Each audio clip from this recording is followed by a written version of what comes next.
Hello, this is Dr. Ayesha Chowdhury. I am currently working as a lecturer in Staffordshire University at the School of Law, Policing and Forensics. Today, in this series of expert talk, I am going to share some aspects of my recent research that is on preventive detention of suspected terrorists. Before I continue, a little bit about myself. I joined Staffordshire University in September 2018. Since then, I mainly deliver all business, company, commercial, corporate related modules. I am also the course leader for LLM Top Up and the deputy course leader for the LPC course. I also act as a link tutor, academic link tutor for our partner institution in Sri Lanka called APID, and various other things. But if I really want to share my research expertise that lies in the area of international terrorism, I'm also qualified as a barrister, but currently a full-time academic. So what I'm going to do today, share some of the recent findings from a study on preventive detention of suspected terrorists. I will share some of the issues related to international terrorism overall and related to preventive detention of suspected terrorists, and whether or not this could be a tool or to better phrase it, whether or not how effective is preventive detention as a counter-terrorism tool. So I will continue now.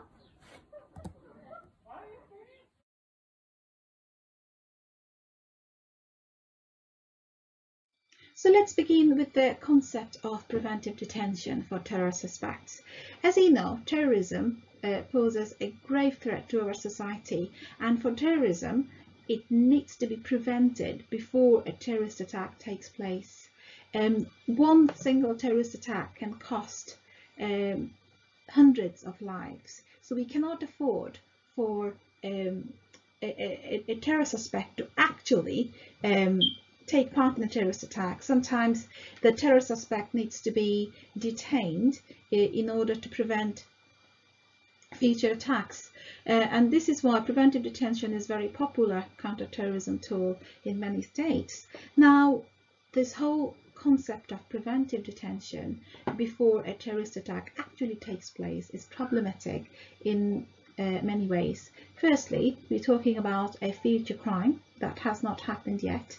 Then we are actually detaining somebody, we're restricting somebody's liberty, we're depriving of somebody's basic human rights on the basis of suspicion. And a suspicion could always go wrong. There's always a chance that you detain an innocent for being at the wrong place at the wrong time. And thirdly, preventive detention, because this is controlled by the executive, there is always a high risk of abuse, and it is now proven that when too much power is vested on the executives, the risk of abuse always stays there. So it is a problematic concept, but sometimes for the law enforcement, they do not have many options for terror suspects. If terrorism is all about prevention, then how do you prevent, how do you deter somebody from committing a future crime who is not afraid to die? So it can be very, very problematic for law enforcement and for human rights, from the human rights perspective as well, to prevent a terrorist attack by using detention as a preventive measure. So I have conducted a country-specific research on Bangladesh. Bangladesh actually makes an interesting study from international terrorism perspective, because it scores high. It's quite a few major terrorist groups are currently reportedly operating in Bangladesh, and geographically Bangladesh is located in a very terrorism prone region within the within the zone of high risk terrorism networks. So it was interesting to see that how Bangladesh deals with the terror suspects. So I have taken an ethnographic approach. I have mainly conducted semi-structured interviews. I've also conducted some document analysis and my own field notes to capture the whole process of how terror suspects are being dealt with in Bangladesh. So the few things I wanted to achieve from this study, so I wanted to conduct a detailed step-by-step analysis of the entire period of detention of terror suspects in police custody.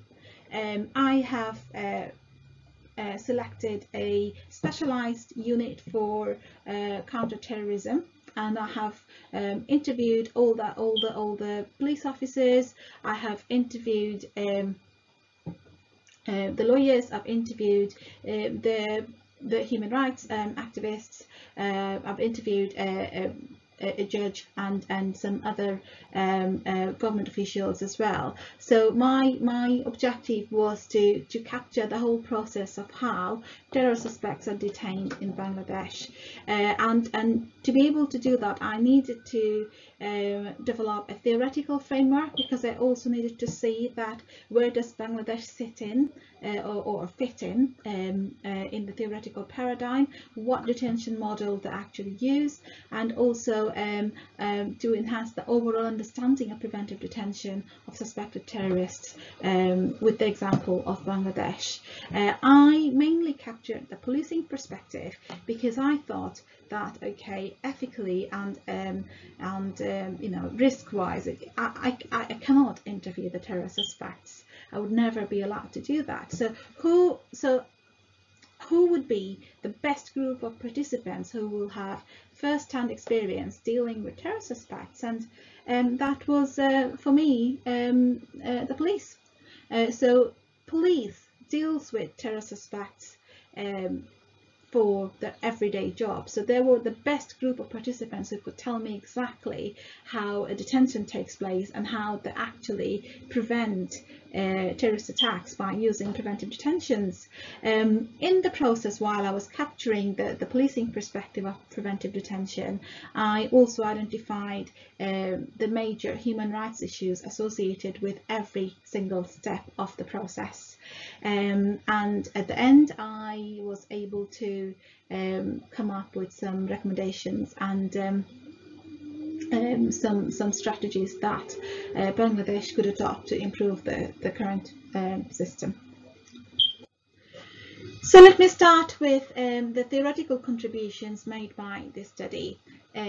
So I have developed a theoretical framework of different preventive detention models for suspected terrorists, and I have identified certain indicators that determine which model does a country fit in, and using that theoretical framework, it is possible to categorize any country that which preventive detention model do they actually adopt to deal with the terror suspects. Also, the theoretical model that I have developed, it confirms the pre-crime theory that how terrorism must be prevented before it occurs, and also it has a strong endorsement for the securitization theory that undermines civil liberties in a high-risk society. So how we perceive risk and how the society responds to it by adopting extraordinary restrictive regimes that would adversely affect the civil liberties.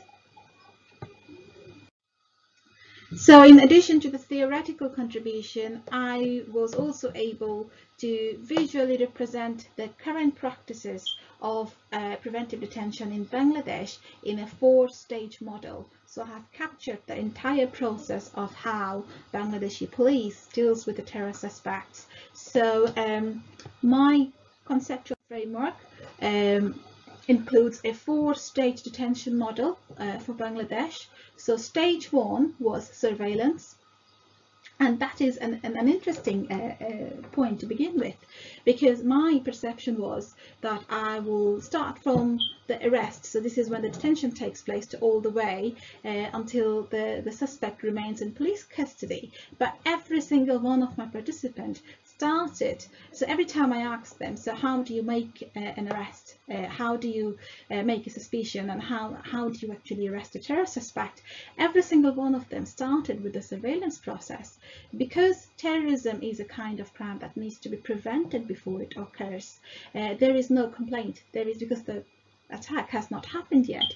So the counterterrorism police relies on surveillance data to be able to make an arrest. So once they identify a terror suspect, they go through a vigorous surveillance process to get to the arrest stage. So arresting a terror suspect is not always a straightforward event. The counterterrorism police needs months of research, months of surveillance to be able to capture one terror suspect. So that was the stage 1 of the model.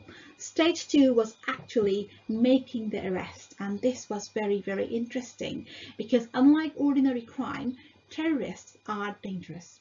And the data revealed that how arresting a terror suspect could be an extremely high-risk event. And in Bangladesh, there were a number of examples where the police were finding themselves in a face-to-face armed battle with terror suspects. And unlike ordinary criminals, terrorists will attack directly to the police. And it was very interesting finding at that stage that how arresting a suspect is not as straightforward as we think it is. It's high risk, it is extremely dangerous, and the terrorists are well trained to deal with such situation, and most of the time they will attack back. So that was very interesting finding at the arrest stage, and also the legality of arrest. So I looked at various legal regimes available in Bangladesh to arrest terror suspects, and I was able to put that legal notion in a framework of how terror suspects are arrested. Once the terror suspects are arrested, the next stage would be a remand hearing within 24 hours, and remand would be granted most of the time, as my data says. The final stage of my detention model was the interrogation phase, and the findings were intriguing. The findings revealed how interrogating, or interviewing as you may say, a terror suspect is different from ordinary criminals. Lots of rich information came out from the process, how terror suspects are high risk, and how they're well trained to deal with the interrogation, how they do not reveal anything about the terrorist network, how committed they are. If somebody is dedicated enough to give up their own life, you can imagine how difficult it could be to interrogate terror suspects. It was very interesting to see how counterterrorism police deals with terror suspects, and how they actually get any information from them in the interrogation process. It was very detailed, and it captured the complex psychological, religious and social dynamics of the process. So it was indeed the most interesting part of my study. Also, my study provided some interesting contextual contributions, so it enhanced the understanding of preventive detention.